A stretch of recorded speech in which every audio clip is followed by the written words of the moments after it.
Nothing and Hearth, Genesis for the Aquarian Age, Daze 4.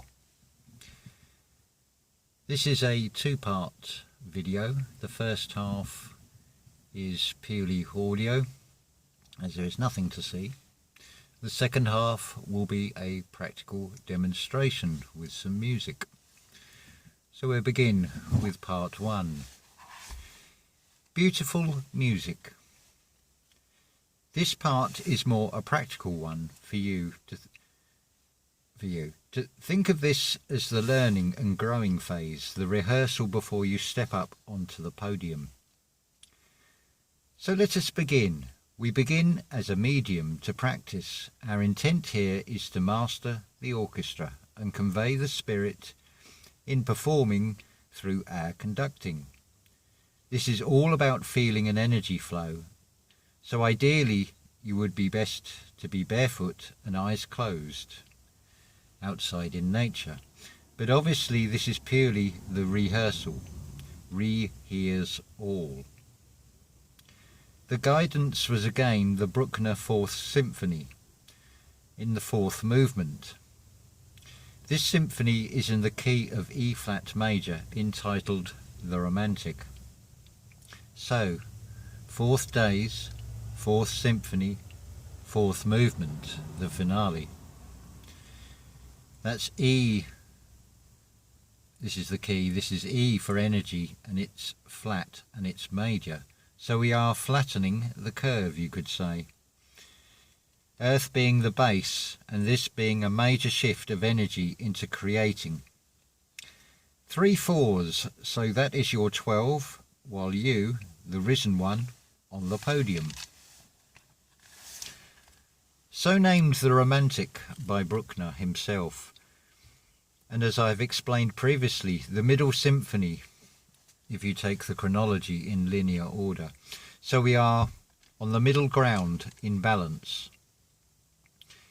Because we are going to rehearse this, there is no danger or harm, as you are in very safe hands. We will use the 1991 live performance, the Munich Philharmonic Orchestra under the direction of Sergio Celibidache. Why are we doing this, you may well ask?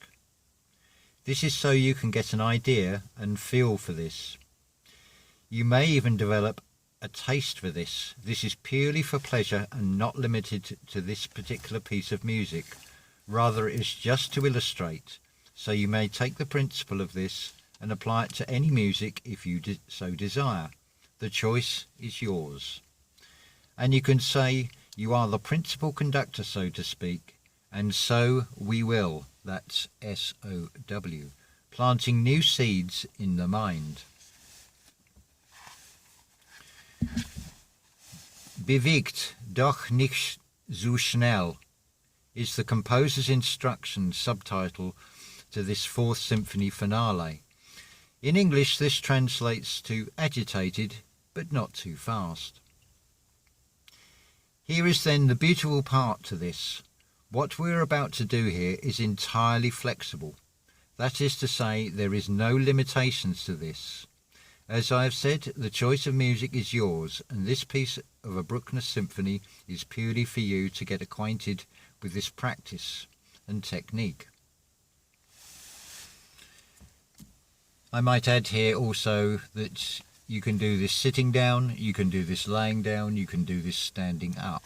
You can be outside in nature, you can have any piece of music that resonates with you, or you can just have the sounds of nature in a real live performance. You can conduct physically by waving your arms, or you can do this all in your mind's eye. This is so flexible. This is all about energy flow. This is all about creation within oneself. So let's begin. Let's see how many potential rising stars there are. We will start with creation. Creation of both time and space. Perhaps in the privacy of your home or outside in a park. Whichever you choose as a space and, of course, the time to practice. Already you have just created the external time and space for this, but also in your mind internally, this is therefore showing you the duality of creation of both time and space, as this requires the mind to be outside of the external, internally detached from the material concerns of daily life. How far you want to go is also entirely flexible. Maybe you might like to dress up. All that matters is you feel comfortable. So stand or sit, whichever you prefer here.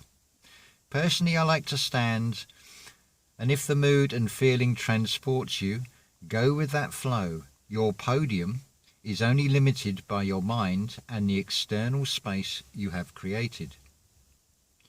So we will begin.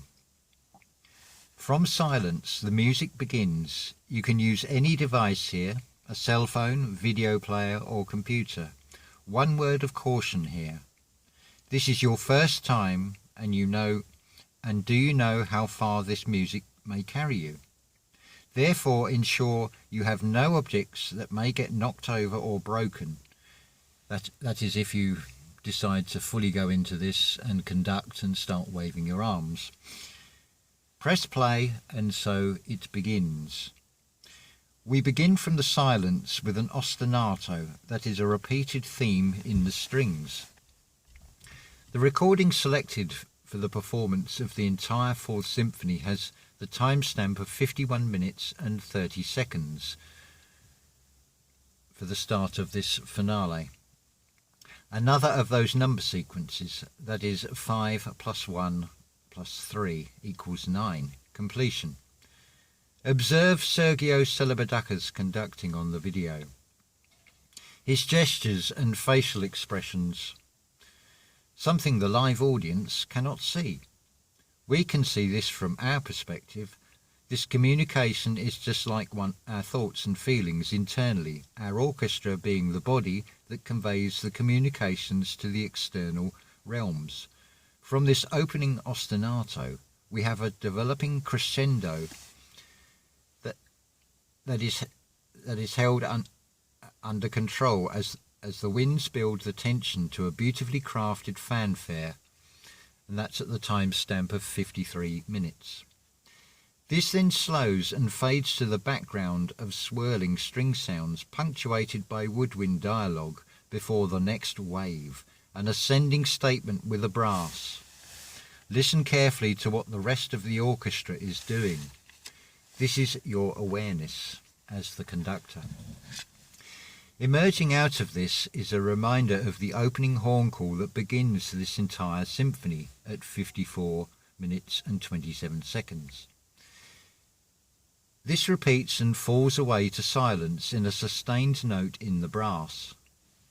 Now at 55 minutes, we move to a reflective passage in the warm string tones.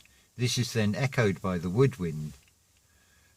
We then move to a wonderfully playful dance-like theme. Again watch the instructed gestures from the conductor at 56 minutes and 13 seconds. This then develops across the orchestra and gently quietens and slows down. A raised arm gesture prepares the orchestra for a forceful brass statement accompanied by timpani. Here Bruckner gives us confident statements, those important things he was conveying in sound. At 59 minutes and 40 seconds, we move state to an elegant, whimsical and dreamlike section. Perhaps Bruckner here is deep in reflection. At 1 hour, 1 minute and 22 seconds, we move back to a reminder of the opening of this finale. This builds upon the Bruckner rhythm in the strings and meanders until the brass returns at 1 hour, 2 minutes and 27 seconds in a chorale which is echoed by lower string sounds. Excuse me. The flute and clarinet almost imitate birdsong here. There then follows further dialogue, variously between the orchestral players. This also comes almost to a rest until the sudden burst at 1 hour, 5 minutes and 38 seconds of the brass. These brass announcements seem to suggest an ascending in this arc of sound. And then, at 1 hour, 7 minutes and 29 seconds, a few moments of solitude before the mood changes once more to what is arguably one of the finest codas, that is the closing section, but not before a few reminders of previous musical themes. This is what I find exciting with Bruckner. You never know where he is going next in these symphonic scores. The coda begins at 1 hour, 15 minutes and 10 seconds with a sustained woodwind and a pulse in the strings. Here with Celibidache, I feel he creates an almost unique vision. This pulse reminds me of perhaps gentle raindrops or represents the illusory realm we call time. Listen how those strings seem to slowly intensify against woodwind and brass passages. What wonderfully controlled brass here from the French horns. That string pulse intensifies against the winds, reminding me of perhaps a beautiful sunrise. The strings by now play much faster, again the majestic themes broadcast confidently from the earthy brass. This then is a Bruckner symphony finale. The first symphony in its revised 1878 to 1880 version to bring Bruckner public recognition in 1881, when Bruckner was aged 57 years. So this symphony, in its revised form, really was a major turning point in Bruckner's life and in his role as God's composer. So that concludes the purely audio part 1 of Daze 4. We will then go on to the second part, which will be the visual rehearsal, where I make a complete idiot of myself in front of the camera. But this is all about spiritual growth. This is not being concerned about the external world or how anybody else feels. This is purely about how you feel inside, filling yourself with an elated feeling. And of course, the choice of music is entirely yours. I must reiterate that again. So it's going to be interesting how this all unfolds, and I hope you will enjoy the experience and make the most of it. But keep in mind that this is all metaphor. The conductor and the orchestra is you. You are the conductor when you are in your higher self, that is conducting your full orchestral embodiment, your mind and body. And you become an expression of art, an expression of creation, to co-create in this realm. I will not go into it now, but I can assure you, although in this realm externally things seem agonizingly slow, but the alternative would be to have something fast and physically far more horrendous, which I'm sure however you want to see history and how much you believe of history. But certainly in the past, the implication it was far more physical. Think, for example, about the burning of witches at the stake, being burnt alive. Think about the barbaric torture that happened during the Inquisition, and many more such ghastly events that we are told about. Obviously, I cannot verify any of that to be true. It could just be things that are planted there to plant seeds in our mind. But we are here to transmute and change this reality, to change the polarity of this reality into something far more positive. Collectively, we can do it. Now, I am not reading from Daze 4 here. This is just coming from the heart. So I will end here and say love to you all, and wow, look at that, 1444. You just cannot make this up. Have a wonderful day and enjoy this experience.